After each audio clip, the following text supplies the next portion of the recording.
Hi, Beatrice and Gemma.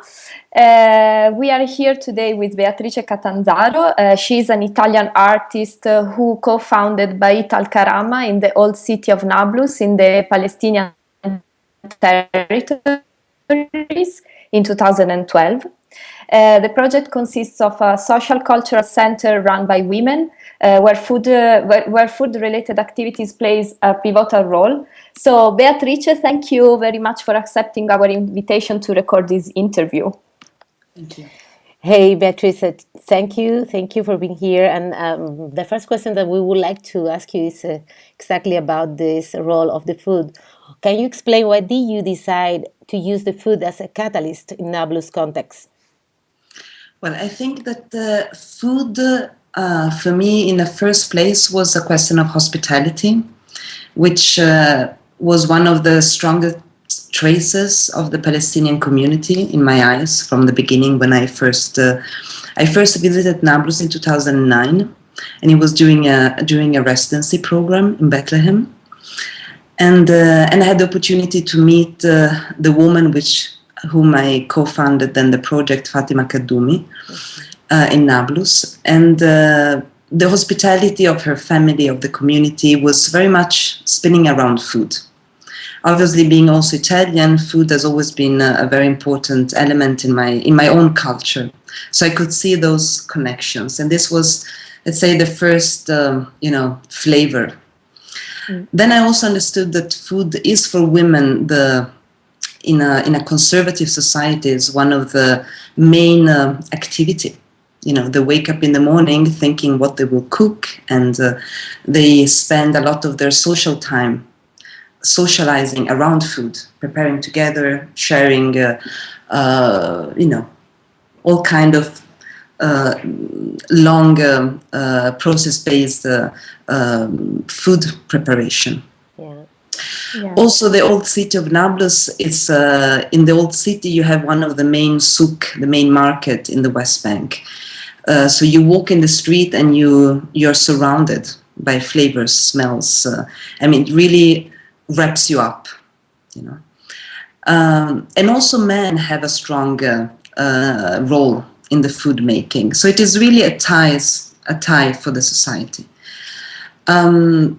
But food is also for us became also a vehicle for cultural enhancement. What I mean is, women are themselves beholder of their culinary culture.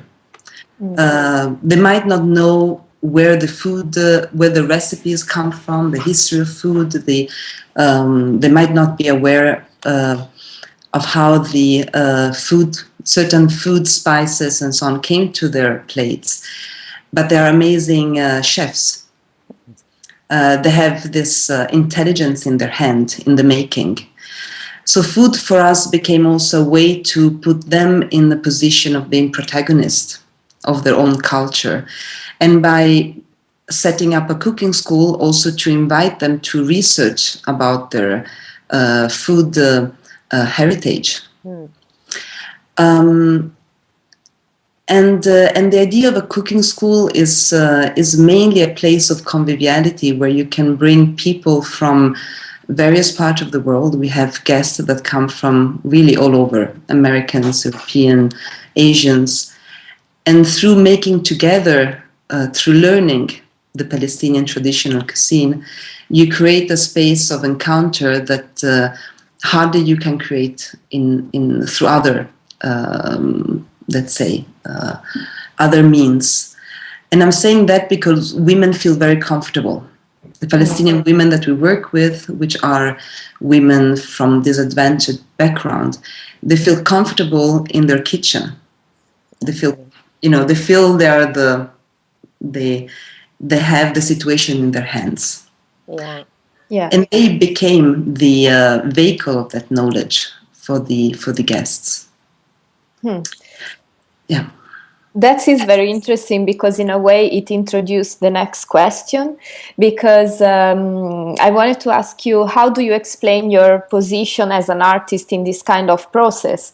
Because let's say that your role in this project is sort of half public in a way as an artist and building a very important project inside the city, but it's related always with this idea of the domestic environment, and you were just explaining it. So we are very curious to know, how do you perceive yourself as an artist in this process? Well, in this specific process, and I would like to stress that for me, every project or every work, which becomes most of the time also a life experience, my position is slightly different. In this case, I felt really like a vehicle, like someone who could pull strings because I was an outsider.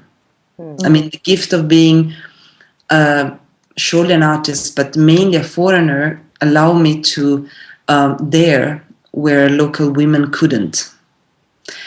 To create a situation that then became normal for all of them, but it was not in their imagination. So on the one hand, I really felt that this very principle of being a vehicle of an imaginative process was my role. And at the same time, to bridge this very localized vernacular culture to a broader international scene.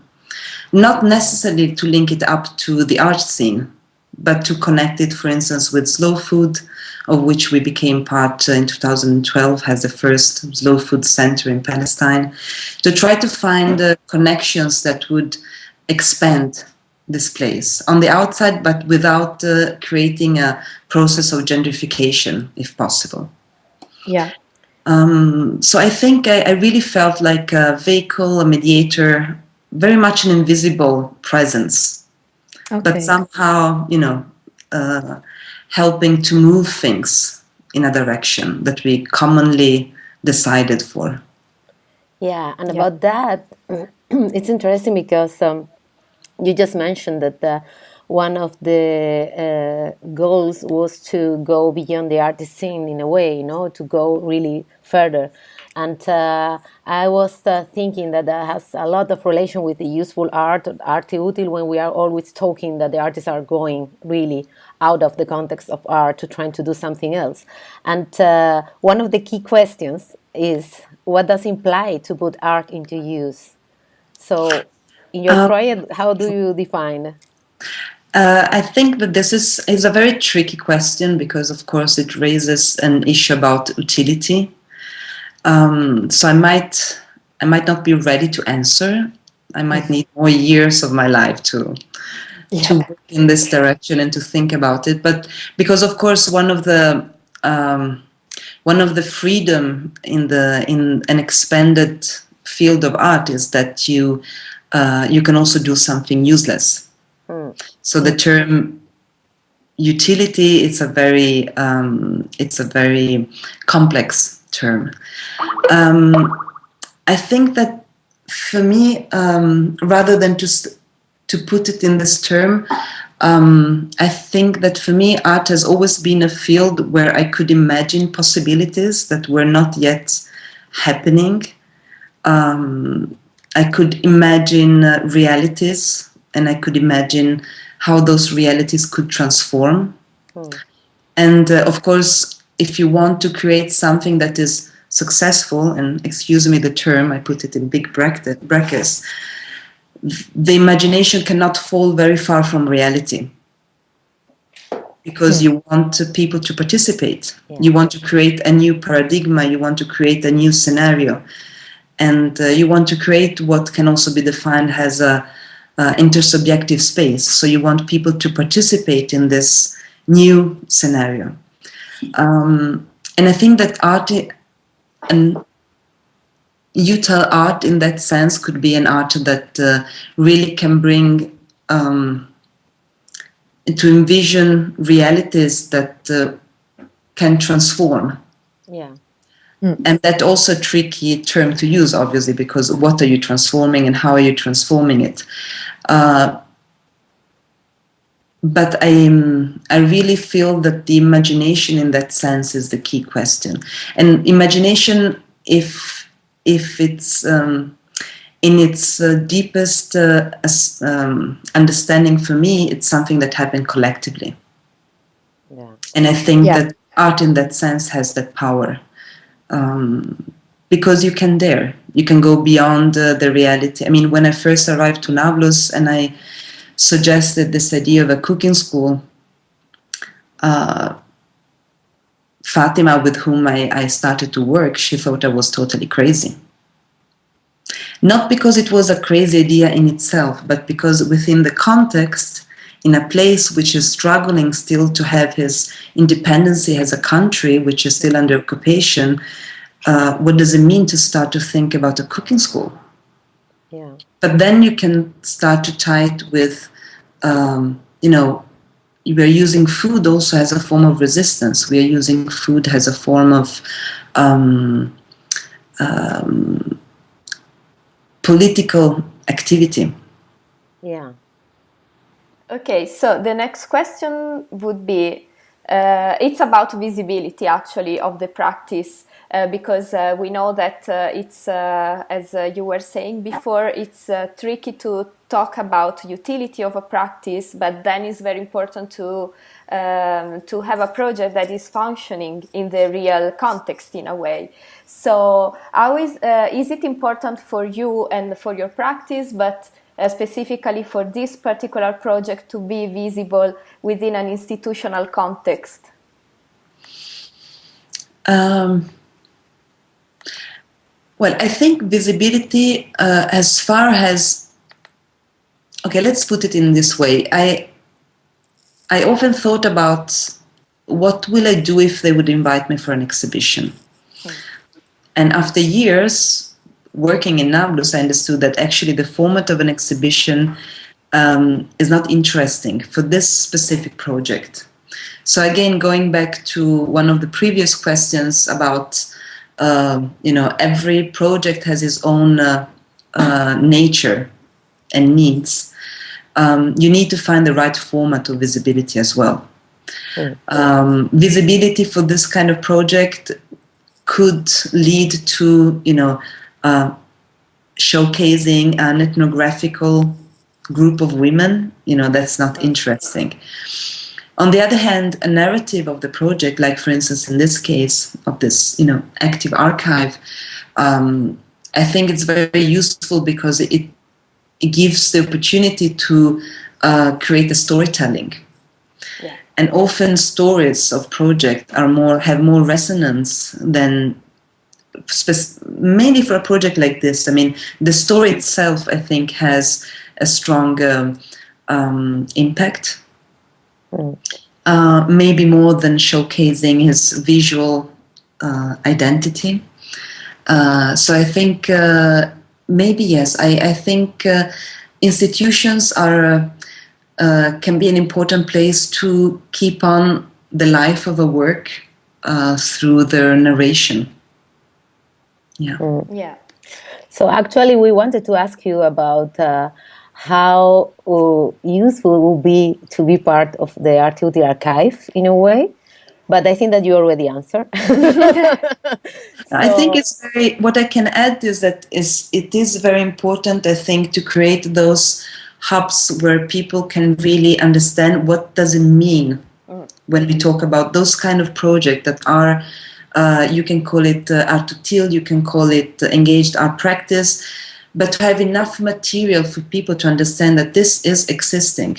This is not, you can't question it anymore as a practice. So an archive, it's a very important process because you create a history, and therefore also a kind of, it's almost like you need that kind of shelter when you're a practitioner to say, hey, listen, I'm not crazy. Many other people are doing this kind of work. Great. Yeah. So let's think in the future then. Last question. How do you see your project in 5 years? Well, when I was starting the project, I was leaving 3 months in 3 months because that was the time of my visa. So I was always terrorized that the moment I had to exit and to come back, they wouldn't let me in at the Israeli borders, of course. So, wow, to think 5 years is like a blessing. I think at the moment I moved back to Italy since mid-May. So in a way, I already moved away physically from the project. And it comes really as a wonderful surprise to see how women are totally engaged, and there is a normality in having guests, having cooking classes, doing our activities. And I always believe that what we're doing, what we have been doing, what we're doing now might not be what we will do in the future. Because there might be a time where we will have to become a shelter for people, or, give first aid in case of another, outburst of an intifada. So we never really know, especially in those very fragile environments, what can happen. What I know is that the community is in love for the project. That is not mine, really belongs to them. And I think that this is what will keep it alive and what will eventually transform it in many other ways.